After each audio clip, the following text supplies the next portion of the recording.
The Madman! Hey, Value Guy here with another Forged in the Barrens card review. It seems like there's been a very big theme in cards so far, and that is value. So let's begin with an archetype you know and love. Value Hunter? Barak Kodobane. 5 mana, 3/5, battle cry, draw 1, 2, and 3 cost spell.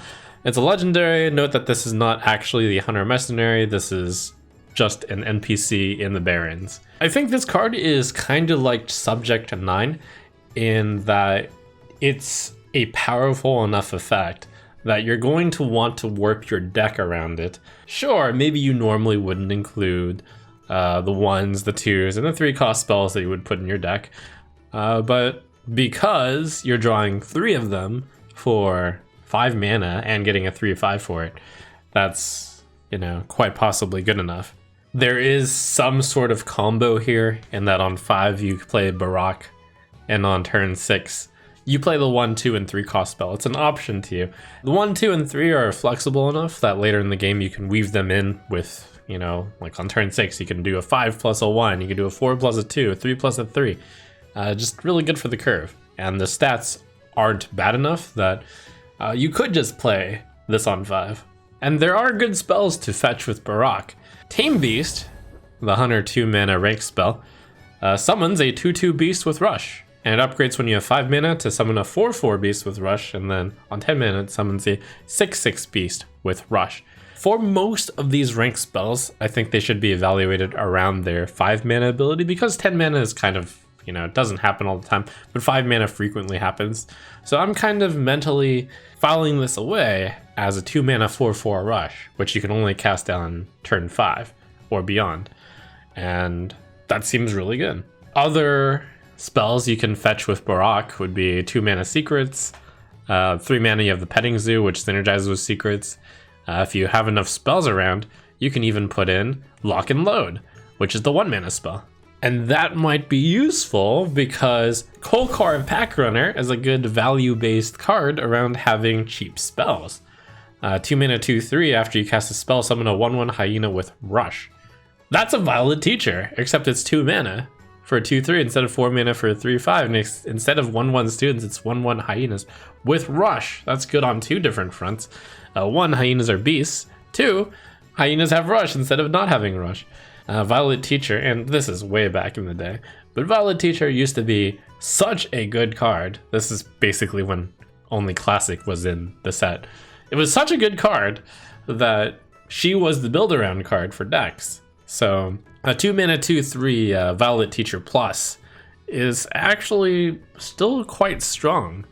Hunter is a interesting class to have a reward of casting cheap spells on. This really looks like a value Hunter deck ready to build itself. Onward to another class about value. We got Priest Condemn, 2 mana, deal 1 damage to all enemy minions. So it's only Arcane Explosion on rank 1. It's kind of bad, but on rank 2, that's 2 mana, deal 2 damage to all enemy minions. So it's like Breath of the Infinite, which Priest ran all the time. Yes, you had to pay 3 mana for it and you could play it on turn 3, but is it that bad that you are restricted from playing it until turn 5 and it only costs 2 mana?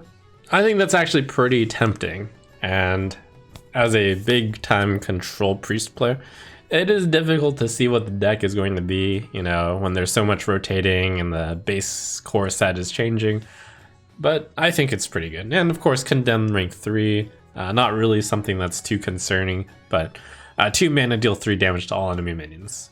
Decent, reasonable, maybe even good. Tool for value/control priests. Another card that's good for those control value priests is Light Shower Elemental. 6 mana 6/6 taunt with Death Rattle, restore 8 health to all friendly characters. If you thought Kartut Defender's heal 3 was good, which is basically heal 6 of the Reborn, well, Light Shower Elemental has you covered. Restores 8. That's 14 health worth of stuff in between the taunt and the Death Rattle. And priests do love getting to the late game. It is worth mentioning that the Priest big endgame value card, the reason why it was considered, a good control option for so long is because it had the infinite value of Galakron, and that's rotating out. Mass Resurrection is also out, so we're gonna have to see what is the big value add. Like, what's the big win the game at the end of the game card for Priest? If you thought Value Hunter looked weird, how about Value/Control Demon Hunter? Sigil of Flame is a tool for that archetype. 2 mana. At the start of your next turn, deal 3 damage to all minions. Delayed damage, which seems bad, but it also adds additional damage to whatever your opponent might play. And if your opponent just decides, okay, I don't want to play into Sigil of Flame, that's also good for you. They skip their turn of developing threats. I could see a number of classes which would run this, and I play a lot of control value classes. And Demon Hunter, you know, I'm not really certain on them having value or control as a reasonable archetype yet, but I'm keeping my mind open. In a world where all cards seek to give value, perhaps Sigil of Flame can work in value Demon Hunter. Also good for an existing Demon Hunter archetype, the OTK Lifesteal Demon Hunter. Use this to control the board. Jury's out on whether or not that deck's getting nerfed, but yeah, just any deck that is trying to get to the late game could use Sigil of Flame. Hey, let's look at my card reveal. Yoink! It's a card for the value rogues out there. 1 mana, discover a hero power and set its cost to 0. Swap back after 2 uses. Yoink! Yoink!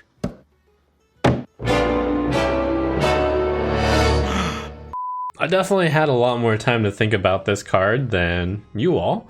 And I do find that it's probably not going to see much play. Might actually see a lot of play, but only because it's discovered, well, randomly generated, I should say, from Wand Maker all the time. Not sure it's worth a deck slot, sadly. If there's any synergy with using hero powers and Rogue, this gets way better. But yeah, if you're up against another value deck and you're playing a value Rogue, if you get life tap, it is 1 mana to effectively draw 2 cards. That's pretty good when the health doesn't matter. And I could see it in, you know, a mid-range plan as well. Then you could make use of more of the hero powers. In a mid-range plan, sometimes you would want the steady shot to finish off your opponent. Sometimes you would actually need heal or armor up in order to protect yourself against more aggressive opponents.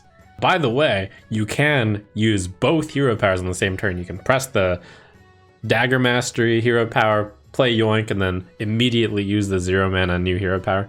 And then you swing with your dagger, and then on the next turn, you swing with your dagger again, using both charges of the dagger, use the hero power again, and then it reverts back to Dagger Master. You could even press that button again. So there is a bit of finesse to Yoink. Now, it remains to be seen whether or not, you know, Value Rogue will even be an archetype. But if it is, I think Yoink is, you know, at the very worst, the top 50 of cards that you would include into the 30 card deck. Oil Rig Ambusher. 4 mana 4/4 for Rogue. Battlecry, deal 2 damage. If this entered your hand this turn, deal 4 instead. Now this is a card that I see going into basically every Rogue deck. I've always been one to say that I like Flanking Strike. And this is just essentially better Flanking Strike. If you just, you know, naturally top deck it, great play, excellent effect for the cost. But even more than just top decking it, you can draw into it with Secret Passage. That counts as entering your hand. You can even Shadow Step Oil Rig Ambusher and then just play 2 mana to deal 4. A really strong card. And hey look, it's a Value Warrior card! It's Morshan Elite. 5 mana 4/4 taunt Battlecry if your hero attack this turn, summon a copy of this. This is a card that could fit into a lot of different deck archetypes for Warrior. You got the value, you got control, maybe even tempo. Because what deck wouldn't like to pay 5 mana for 8/8 worth of value on taunts? And, you know, you want to play weapons in Warrior, because weapons tend to be very good for all the purposes of tempo, value, and control as well. Seems like just a generally good card, which you can push even further if you have hand buffs, especially hand buffs that target taunts, but that might be going a little too far. I can already see the standard series of plays where you lead with turn 4 Sword Eater, which is good in tempo, value, control, and a turn 5 Morsh on Elite, which would be an excellent opening for all of tempo, value, or control. And hey, finally it's a card that isn't just value. It's Nothing Can Stop Us. For Shaman, 3 mana, give your minions +1/+1, give your Murlocs an extra +1/+1. Essentially, card's good if you have a Murloc Shaman.